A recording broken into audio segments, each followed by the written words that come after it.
తిరుమలపై YCP అసత్య ప్రచారం. తిరుమలలో క్యూ లైన్ లో భక్తుల నిరసన ఘటనపై టీటీడీ సెక్యూరిటీ అధికారులు జరిపిన విచారణలో విస్తుపోయే నిజాలు వెలుగులోకి వచ్చాయి. వాస్తవానికి ఇది భక్తుల ఆందోళన కాకుండా ప్రతిపక్ష పార్టీ మద్దతుదారుడు ఒకరు తలపెట్టిన దురుద్దేశపూరిత ప్రయత్నంగా అధికారులు గుర్తించారు. ఆ వ్యక్తి టీటీడీ చైర్మన్ పై నినాదాలు చేస్తూ అక్కడి భక్తులను రెచ్చగొట్టేలా ప్రవర్తించాడని, దీని వెనుక రాజకీయ ప్రయోజనాలు ఉన్నాయని విచారణలో వెల్లడైంది.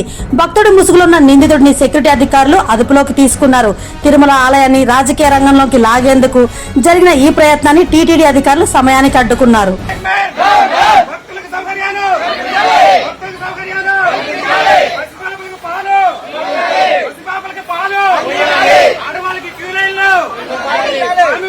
దర్శనం అయిపోయింది స్వామి? అయిపోయింది. బాగా జరిగిందా? బాగా ఏదో క్యూ లైన్లో కొద్దిగా ప్రాబ్లం ఉన్నారంటే ఏం స్వామి ప్రాబ్లం? మీకు క్యూ లైన్లో ప్రాబ్లం లేదు సార్. నాకు ఉదయం నుంచి కొంచెం ఫీవర్గా ఉంది సార్. ఫీవర్గా ఉండడం వల్ల కొంచెం ఫుడ్ అది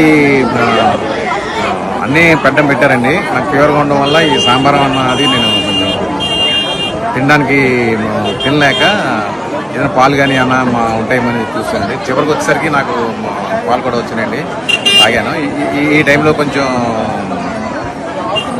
నాకున్న ప్రెస్టేషన్లో కొంచెం ఉదయం నుంచి ఫీవర్గా ఉండడం వల్ల ఈ టైం ఏ టైంకి దర్శనం అవుతుందో అని చెప్పేసి లోపల ఉండిపోవడం వల్ల నేను కొంచెం ప్రెస్టేషన్ అయ్యి ఇలా కొంచెం ఈ పాలు లేవు అని చెప్పేసి చెప్పిన తర్వాత చూస్తే అందరికీ అందినండి పాలు కానీ ఫుడ్ కానీ 2 రకాల ఫుడ్ కానీ అందరికీ అందినండి చూశానండి.